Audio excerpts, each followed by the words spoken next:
Hello mga frennies! Welcome back to my YouTube channel. So for today's video ay mag-soft gel tips extension tayo using the products that I buy from Nice Lucky 9 sa Shopee. So here's the nails of my clients before the soft gel extension.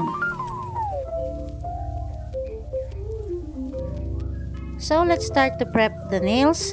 First, nag-spray ako ng alcohol na may martiolet. And let's buff her nails using my e-file. Gagamitin ko ay itong sand drill bit.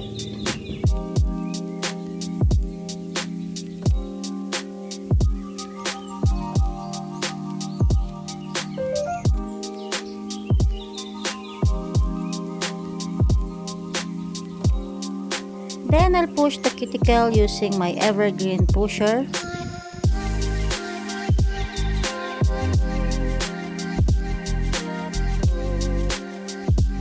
Then I'm using again my e-file using this ceramic drill bit for her cuticles.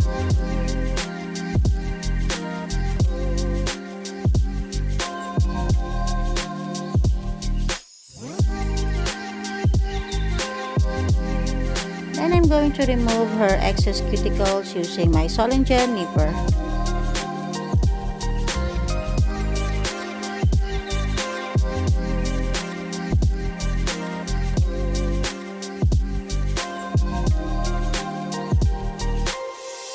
Then I will file the edges of her nails for the shaping. And now I'm using the Gelea Professional Soft Gel Tips from Nice Lucky 9.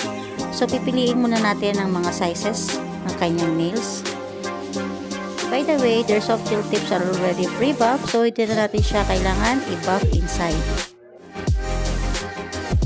So before we use the soft gel tips, you have to apply the nail prep dehydrator from Born Pretty.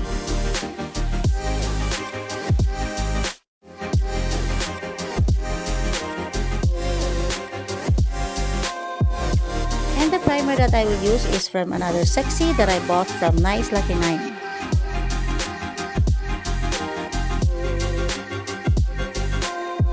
And for the gel glue, I'm gonna use the Another Sexy nail adhesive and will cure it for 30 seconds.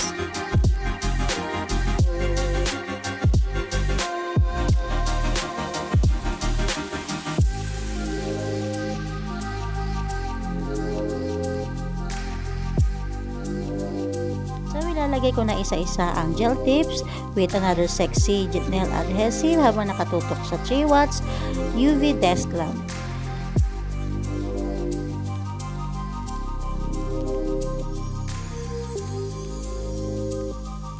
At after ko mailagay lahat, I will cure it for 60 seconds. So now, I'm buffing the gel tips para gumaspang at kumapit ang gel polish.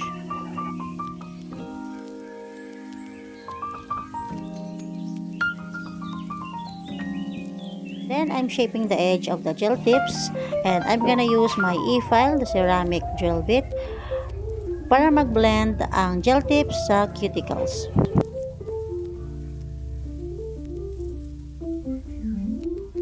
So this is the look of the nails using Gelea Professional Soft Gel Extension. So this is the final look of the nails with gel polish. So mga frennies, disclaimer lang po, all the products that I use in this video ay hindi po sponsored. And if you want to buy the products, link on my description box. At kung hindi ka pa nasa-subscribe sa aking YouTube channel, please subscribe to my YouTube channel. And if you like the video, don't forget to thumbs up. Thank you for watching!